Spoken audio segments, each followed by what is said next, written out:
Setelah pembelajaran matematika selesai, maka kita lanjutkan lagi dengan pembelajaran tematik, yaitu tema 2, persatuan dalam perbedaan, subtema 2, bekerja sama mencapai tujuan, pembelajaran 1 dan 2. Setelah proklamasi kemerdekaan Indonesia 17 Agustus 1945, seharusnya bangsa Indonesia telah merdeka dan terbebas dari segala bentuk penindasan serta penjajahan. Namun, kenyataannya tidak demikian. Bangsa Indonesia masih perlu berjuang untuk mempertahankan kemerdekaan Indonesia. Kita lihat dengan cerita ini. Perjuangan mempertahankan kemerdekaan Indonesia. Jadi itu judul. Setelah proklamasi kemerdekaan Indonesia 17 Agustus 1945, bangsa Indonesia ternyata masih terus berjuang mempertahankan kemerdekaan Indonesia dari gangguan bangsa asing yang datang, seperti dari pemerintahan Belanda. Pasukan Belanda kembali datang ke tanah air. Kedatangan ini disambut dengan berbagai bentuk perlawanan oleh bangsa Indonesia, sehingga sejak tahun 1945 sampai 1950 telah terjadi berbagai macam pertempuran di berbagai daerah antara pihak Indonesia dengan pihak Belanda yang dibantu oleh pasukan Inggris. Jadi Belanda ingin kembali ke tanah air kita, ingin menguasai lagi tanah air kita. Jadi bangsa kita tidak bisa tinggal diam. Jangan beranggapan kita sudah merdeka, ya boleh bebas. Tetapi masih lagi harus berjuang mempertahankan kemerdekaan. Itu juga kita sekarang ini sudah merdeka, tapi sebagai pelajar kita harus mengisi kemerdekaan dengan cara rajin belajar. Karena kita adalah generasi penerus bangsa. Bagaimana perjuangan bangsa Indonesia di dalam mempertahankan kemerdekaan Indonesia di berbagai daerah? Sekarang kita lihat lagi cerita pertempuran yang terjadi di beberapa daerah di tanah air kita. Salah satunya pertempuran Surabaya. Surabaya adalah kota yang terletak di Jawa Timur. Kita lihat ceritanya. Pada tanggal 25 Oktober 1945, tentara sekutu dipimpin oleh Brigadir Jenderal Malabi. Tanggal 27 sampai 30 Oktober 1945 terjadi kontak senjata antara para pemuda Indonesia dengan pasukan Inggris. Dalam pertempuran ini, pasukan Inggris dapat dipukul mundur. Bahkan puncak dari pertempuran tersebut adalah terbunuhnya pemimpin pasukan Inggris, Brigadir Jenderal Malabi. Pada tanggal 9 November 1945, Inggris mengeluarkan ultimatum yang berisi semua pimpinan dan orang Indonesia yang bersenjata harus melapor dan meletakkan senjatanya di tempat yang ditentukan dan menyerahkan diri dengan mengangkat tangan. Namun, ultimatum tersebut ditolak oleh pihak Indonesia. pada tanggal 10 November 1945 terjadi pertempuran yang sangat dahsyat. Pasukan Inggris menggempur kota Surabaya dari darat, laut, dan udara. Peristiwa 10 November diperingati sebagai Hari Pahlawan. Berdasarkan cerita di atas, yaitu pertempuran Surabaya, kita disuruh buat peta pikiran. Berarti termasuk bahasa ini ya. Dengan menggunakan kalimat efektif. Kalimat efektif adalah kalimat yang mengandung gagasan pembicara atau penulis yang terdiri atas kata-kata yang mempunyai unsur SPOK, subjek, predikat, objek, dan keterangan. Jadi kalimat efektif itu kalimat yang singkat tetapi padat isinya ya. Jadi ada unsur pola SPOK, ada subjeknya, ada predikatnya, ada objeknya, dan ada keterangan. Adapun ciri-ciri kalimat efektif. 1. Memiliki unsur penting atau pokok. Minimal unsur di dalamnya adalah subjek dan predikat. Yang kedua, menggunakan struktur bahasa yang tepat. Jadi bahasanya bahasa ya Indonesia yang baik. 3. Memenuhi kaidah ejaan yang berlaku, yaitu ejaan yang disempurnakan.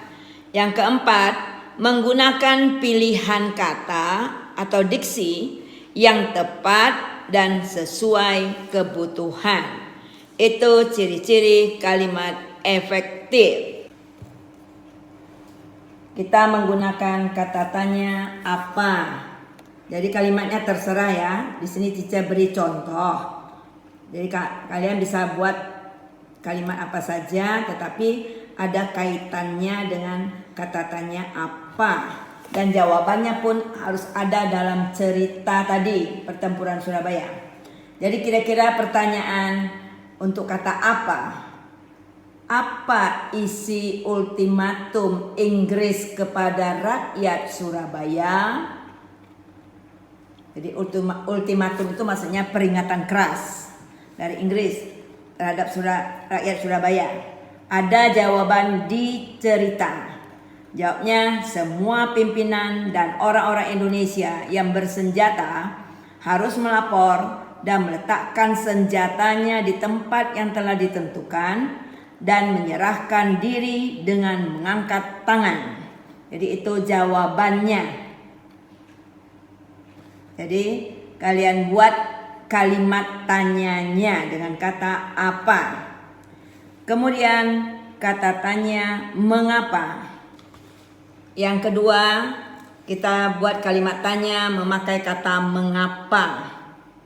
Biasanya mengapa menanyakan sebab. Jadi bisa kita buat kalimatnya, mengapa pasukan Inggris menggempur kota Surabaya? Nah, jadi jawabannya kira-kira karena ultimatum yang dikeluarkan oleh Inggris itu ditolak oleh bangsa kita. Selain itu juga terbunuhnya pemimpin mereka, Jenderal Malabi. Jadi itu sebab Inggris langsung menggempur kota Surabaya dari darat, laut, dan udara.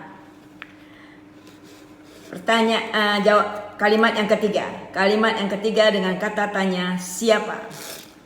Jadi kira-kira pertanyaannya, siapa nama pemimpin tentara sekutu di Surabaya? Jadi jawabannya adalah Brigjen Malabi. Jadi pemimpin tentara sekutu di Surabaya adalah Brigjen Malabi. Kemudian kalimat tanya dengan kata bagaimana. Bagaimana rakyat Surabaya terhadap ultimatum Inggris, atau bagaimana reaksi rakyat Surabaya terhadap ultimatum yang dikeluarkan Inggris, maka pasti jawabnya reaksi dari rakyat Surabaya adalah menolak ultimatum tersebut. Kemudian kalimat tanya dengan kata tanya kapan. Jadi kira-kira bunyi kapan terjadinya pertempuran dahsyat di kota Surabaya? Jadi jawabannya 10 November 1945. Kemudian kalimat tanya dengan kata tanya di mana? Di mana terjadinya pertempuran 10 November 1945? Maka jawabnya adalah di kota Surabaya. Jadi kira-kira itu bunyi kalimat tanya untuk membuat peta pikiran dengan judul tengahnya yang sebagai pusat dari semua ini adalah pertempuran Surabaya. Jadi kalian buatkan lagi peta pikiran ini, pertempuran Surabaya, seperti ya kalimat-kalimat seperti yang teacher contohkan tadi. Boleh kalimat-kalimat yang lain kalian gunakan, tetapi kalimat-kalimat tanya itu harus ada jawabannya di dalam cerita ini. Jangan lupa kalian buatkan peta pikiran di mana pusatnya, yaitu pusat ceritanya tentang pertempuran Surabaya, seperti yang teacher beri contoh tadi. Jadi perjuangan di dalam mempertahankan kemerdekaan Indonesia tidak dapat kita lakukan sendiri. Jadi tidak dapat dilakukan sendiri-sendiri. Sangat diperlukan kerjasama dan persatuan dari seluruh rakyat Indonesia agar cita-cita untuk mencapai bangsa yang bebas dan merdeka dapat tercapai. Jadi makna yang dapat kita petik dari upaya mempertahankan kemerdekaan dalam pertempuran Surabaya, maknanya harus ada kerjasama, menggalang persatuan dan kesatuan tanpa memandang perbedaan di antara rakyat Indonesia sendiri, tanpa memandang suku, agama, ataupun budaya. Jadi bukan hanya pertempuran Surabaya saja yang terjadi di tanah air kita. Masih banyak lagi pertempuran-pertempuran yang terjadi di daerah-daerah. Misalnya pertempuran Ambarawa. Jadi kalian bisa cari ya, sumbernya bisa dicari dari YouTube atau di mana saja tentang cerita pertempuran Ambarawa. Kemudian pertempuran Medan Area, siapa tokohnya. Kemudian peristiwa Bandung Lautan Api. Ya, kita ingat peristiwa Bandung Lautan Api adalah Muhammad Toha. Kemudian agresi militer Belanda pertama, itu terjadi tahun berapa? Dan agresi militer Belanda kedua. Jadi banyak terjadi pertempuran-pertempuran selain dari pertempuran Surabaya. Dan perlu kalian ingat bahwa pertempuran di Surabaya dipimpin oleh Bung Tomo dengan semboyannya merdeka atau mati.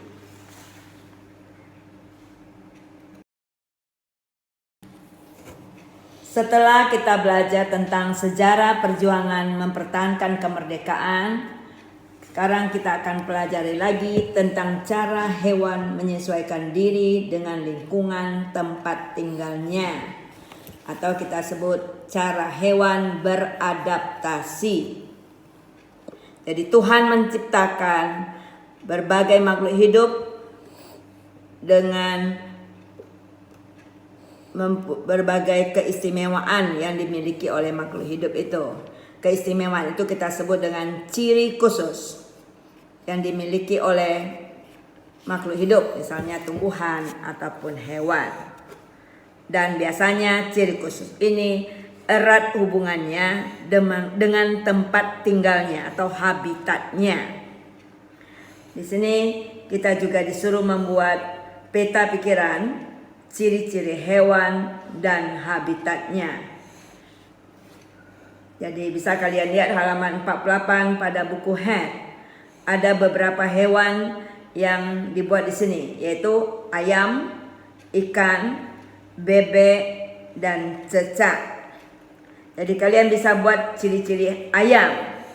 Teacher beri contoh.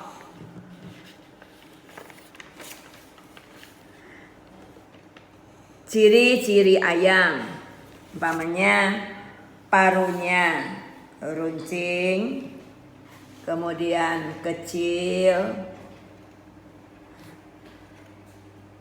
pendek maksudnya, tebal, dan memiliki 3 jari ke depan dan 1 jari ke belakang, dan ini tidak tumbuh. Apa pada jari ditumbuhi oleh kuku, gunanya untuk mengais tanah dan juga untuk berjalan. Jadi itulah kira-kira. Dia juga mempunyai jalu. Ada ayam jantan untuk menyerang musuh. Kalau kita lihat habitatnya atau tempat tinggalnya adalah kebun ataupun pekarangan rumah.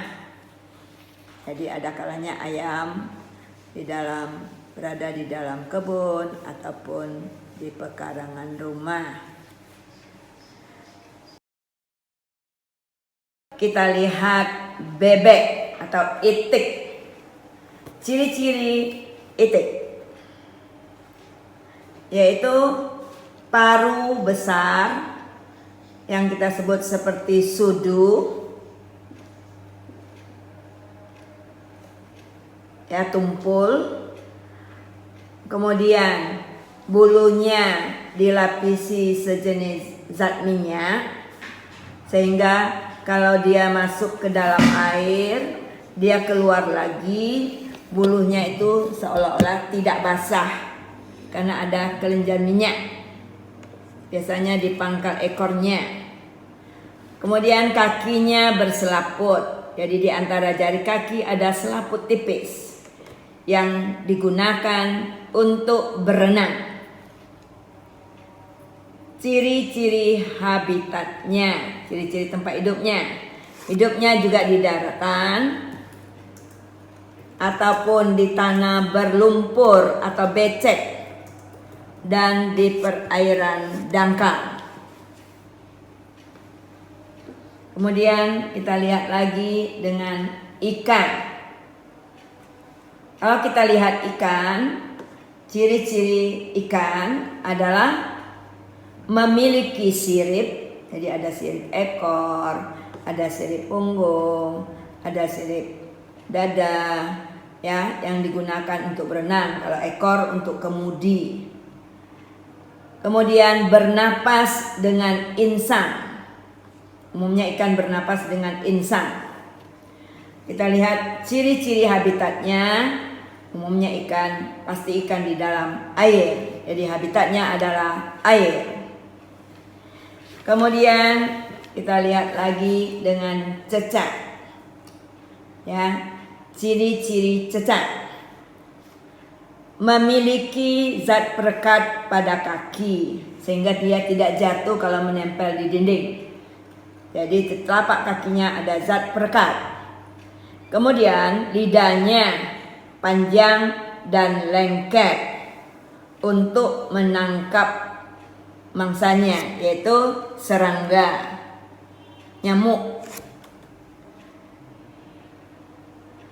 Ciri-ciri habitatnya yaitu ada kalanya di langit-langit rumah dia nempel, atau di tembok-tembok rumah, ataupun di atap rumah. Jadi itulah kira-kira tempat hidup dari cecak. Ya, kalian bisa juga cari hewan-hewan lain, ya, dan cari juga ciri-ciri dari hewan tersebut beserta tempat tinggalnya. Contoh, umpamanya bunglon. Ya, ciri-ciri bunglon dapat mengubah warna kulit yang kita sebut dengan istilahnya mimikri, perubahan warna kulit pada bunglon. Yang tujuannya untuk mengelabui musuh, ya, supaya dia tidak jelas terlihat oleh musuh. Warnanya sesuai dengan warna di tempat ia berada. Kemudian lidahnya juga panjang dan lengket. Kemudian kedua matanya, ya, dapat bergerak dan bisa melihat arah yang berbeda. Jadi mata kiri dan mata kanan bisa melihat arah yang berbeda. Kalau kita lihat habitatnya, tempat hidupnya, yaitu di pepohonan yang rindang dan berdaun lebat. Kemudian kalau ular umpamanya, ciri-ciri ular memiliki bisa yang beracun, dan kemudian ular bisa berganti kulit, namanya mengelusungi. Kulitnya tanggal berganti kulit yang baru, mengelusungi. Kemudian juga lidahnya panjang. Lalu kita lihat habitat, ciri-ciri habitatnya bisa di semak-semak, di hutan padang rumput, ataupun di sungai dan di persawahan. Jadi ada kalanya di persawahan, ular sawah, ada juga di sungai, di padang rumput, di hutan, ataupun di semak-semak lainnya. Jadi itu kira-kira ciri-ciri dari ular. Jadi masih banyak lagi ciri-ciri yang dimiliki oleh hewan, masing-masing berbeda, tentu sesuai dengan tempat di mana ia berada, sehingga ia bisa bertahan hidup. Ya, di sini ada cerita, dan sebuah cerita lagi, yaitu tentang bebek, atau kita sebut itik. Ada di buku Het halaman 49. Bebek memiliki ciri khusus yang disesuaikan dengan tempat tinggalnya. Bebek hidup di darat, namun untuk mencari makan, khusus bebek biasanya berada di air. Jadi kalau dia tidak mencari makan, dia di darat. Kalau ingin cari makan, baru dia berada di air. Ciri khusus yang dimiliki bebek untuk mencari makan berupa paruh yang agak panjang dan lebar pada bagian ujungnya. Bebek mencari makan di air, seperti kolam, sungai, sawah, ataupun danau yang dangkal. Bulu bebek dilapisi oleh minyak sehingga tidak basah jika terkena air. Ketika bebek keluar dari air dan berada di darat, bebek biasanya mengibaskan bulunya sehingga air yang menempel di tubuhnya keluar. Apa yang akan terjadi jika bulu bebek tidak dilapisi minyak dan air menyerap ke tubuhnya? Selain itu, bebek juga memiliki ciri khusus lainnya, yaitu selaput pada kakinya. Selaput tersebut digunakan untuk berenang. Jadi itulah kira-kira cerita tentang bebek. Umumnya dia kalau mencari makan di air, tapi kalau tidak sedang mencari makan dia di darat. Jadi hewan kalau kita lihat banyak jenisnya dan masing-masing jenis memiliki ciri khusus. Contohnya bangsa burung saja itu kalau kita lihat paruhnya berbeda-beda sesuai dengan jenis makanannya. Ada yang pemakan daging, ada yang pemakan biji, ada yang pemakan serangga, ada yang pemakan ikan, ada yang mengisap madu. Jadi bentuk paruh burung sesuai dengan jenis makanannya. Sedangkan bentuk kakinya juga berbeda-beda sesuai dengan kegunaannya. Ada yang mempunyai selaput tipis di antara jari kaki, itu untuk berjalan di lumpur atau di tempat yang berair, ataupun untuk berenang. Kemudian ada yang untuk bertengger, ada yang gunanya untuk mengais, adapun untuk mencengkram mangsanya. Jadi bentuk kaki yang berbeda-beda pada burung berarti sesuai dengan kegunaannya. Jadi banyak lagi hewan-hewan yang lain yang memiliki ciri-ciri khusus. Contohnya unta, hidup di daerah padang pasir. Ia memiliki punuk pada punggungnya. Punuk berguna untuk tempat menyimpan lemak. Jadi unta itu tahan makan, tidak makan beberapa hari, tapi dia punya kantong untuk menyimpan makanannya, yaitu dalam bentuk lemak. Ya, bulu matanya juga kalau kita lihat panjang dan lentik, gunanya untuk menghindari debu masuk ke dalam matanya, karena daerah padang pasir daerah yang banyak debu. Jadi dia beradaptasi dengan bulu mata yang panjang dan lentik. Itulah kira-kira contoh-contoh hewan dengan ciri-ciri khusus yang dimiliki. Kita lanjutkan dengan pembelajaran 2. Kalau kita lihat kemerdekaan yang diraih oleh bangsa Indonesia itu tidak lepas dari makna yang terkandung di dalam sila ketiga, yaitu persatuan Indonesia. Mengapa persatuan dan kesatuan itu sangat penting? Apa yang akan terjadi jika negara kesatuan Republik Indonesia tidak bersatu? Ya, di sini bisa kita lihat hal yang perlu kita renungkan,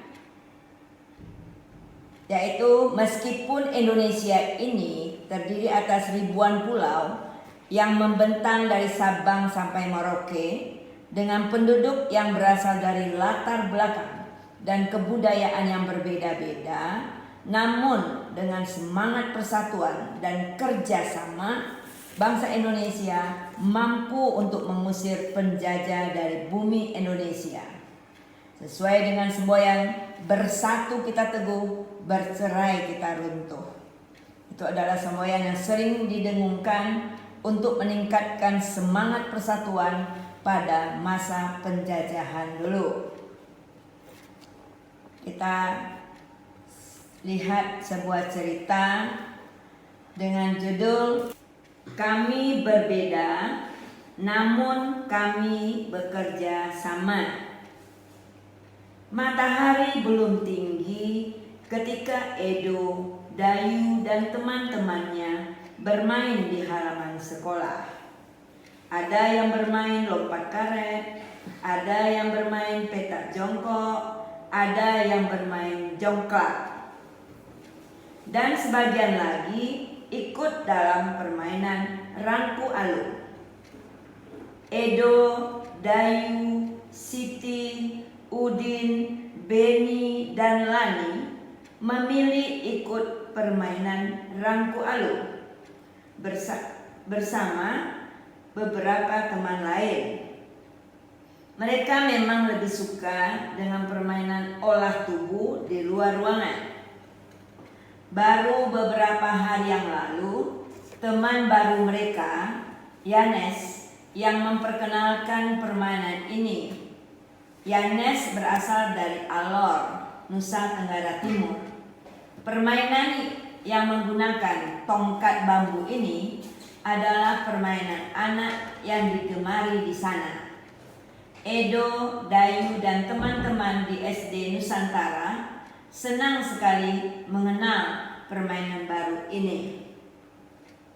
Seru dan menantang, kata mereka. Anak-anak di SD Nusantara justru gembira menyambutnya. Perbedaan warna kulit, adat, kebiasaan, bahasa, ataupun agama tidak mereka anggap sebagai masalah. Semua akrab bermain bersama. Pernah sekali waktu ketika Edo bercanda akrab dengan Siti dan Dayu, Hendra berkomentar, "Ih Dayu, mau-maunya kamu bermain dengan Edo yang berkulit hitam. Nanti kulitmu yang putih tertular hitam loh," ejeknya. "Ah, aku tak pernah pusing dengan warna kulit, tak pernah pusing dengan asal daerah. Aku dan Siti pun berbeda. Aku anak Bali, Siti anak Sumatera. Tetapi kami saling memahami. Pertemanan hanya butuh waktu untuk saling menyesuaikan. Aku pun butuh waktu untuk menyesuaikan diri denganmu." "Hendra," balas Dayu tenang. Hendra pun terdiam. Sesungguhnya ia juga tidak pernah mengalami masalah dengan temannya yang berbeda asal. Begitulah gambaran keseharian di SD Nusantara. Anak-anak tetap rukun, bekerja sama, dan bersatu walaupun mereka berbeda-beda. Wawasan mereka semakin kaya karena mengenal adat dan bahasa daerah lain. Semakin kaya dengan bermain bersama aneka permainan tradisional, rangku alu, bentik, gobak sodor, ataupun cinciripin menjadi perekat yang menyenangkan. Di sini ada beberapa pertanyaan. Jadi kamu disuruh menjawab. Teacher beri contoh, tapi boleh jawaban yang lain. Apa saja perbedaan yang kamu temukan dalam cerita di atas? Jadi kira-kira jawabannya, perbedaan yang terdapat dalam permainan cerita di atas adalah perbedaan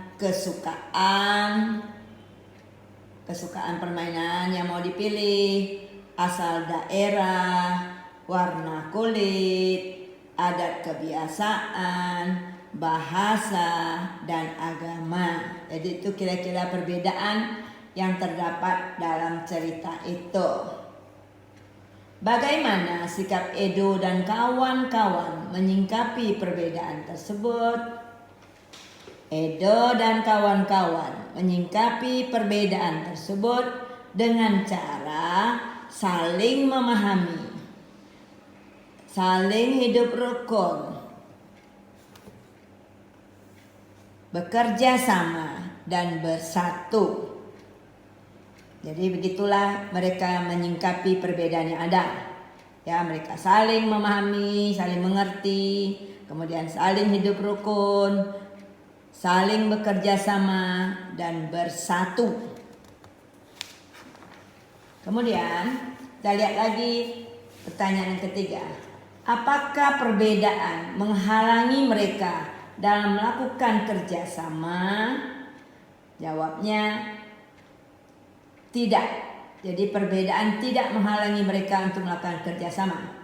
Karena dengan bekerja sama, wawasan mereka akan semakin luas. Mereka kaya dengan bermacam-macam adat, mengenal adat, bahasa, dan permainan. Juga mereka kenal permainan tradisional. Apa manfaat yang kita peroleh ketika mampu bekerja sama dengan orang-orang yang berbeda? Manfaat bekerja sama dengan orang-orang yang berbeda adalah dapat memperkaya wawasan karena mengenal adat dan bahasa daerah lain. Karena kita mengenal adat dan bahasa daerah lain. Pernahkah kamu bekerja sama dengan teman-teman yang berbeda? Pasti pernah ya. Contohnya ketika kita piket kelas, kita bersama-sama dengan teman yang ada kalanya berbeda agamanya. Ketika kita disuruh mengerjakan tugas kelompok, pasti dengan teman-teman yang juga ada kalanya berbeda sukunya. Masih banyak lagi yang lain. Bagaimana caranya kamu menyingkapi perbedaan yang ada? Caranya kita tidak boleh menghalangi semangat persatuan, karena kerjasama memupuk hal yang sangat penting dalam mencapai tujuan suatu kelompok.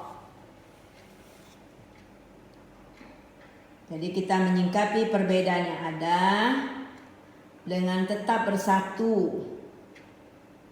Tidak boleh menghalangi semangat persatuan kita, karena kerjasama itu merupakan hal yang sangat penting di dalam mencapai tujuan suatu kelompok. Jelaskan manfaat kerjasama dan persatuan dalam kehidupan sehari-hari. Jadi manfaat bekerja sama adalah bisa mempermudah pekerjaan, ya, berarti pekerjaan kita cepat selesai, tujuan mulia bisa tercapai karena persatuan tersebut.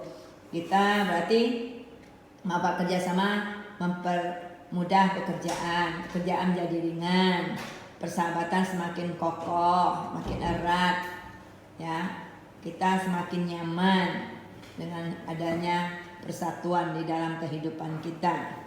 Jadi kira-kira itu jawaban dari pertanyaan-pertanyaan yang terdapat di dalam buku halaman 54. Kerjasama dan persatuan juga penting ketika kita menampilkan tari secara berkelompok. Tentu kamu masih ingat juga tentang pola lantai yang sudah kita pelajari. Sekarang kamu dapat lihat di layar, ya, sebuah tarian yang berasal dari provinsi kita, yaitu Provinsi Sumatera Barat. Dan bisa kalian lihat, ya, pola lantai yang digunakan dalam tarian ini. Adapun tariannya adalah tari indang. Jadi bisa kalian tonton di layar dan tentukan pola lantainya. Jadi pola lantai itu ada bermacam. Ada pola lantai vertikal, berarti dari muka ke belakang. Ada pola lantai horizontal, berarti berbentuk garis lurus mendatar. Jadi kemudian ada pola lantai dalam bentuk diagonal. Jadi pada pelajaran lalu ya sudah kita pelajari pola lantai. Jadi dengan melihat tarian ini kalian bisa menentukan pola lantai yang digunakan. Tari indang. Mudah-mudahan kalian nanti bisa membawakan tari indang ini, di mana tari ini dari provinsi kita Sumatera Barat. Perhatikan baik-baik tariannya.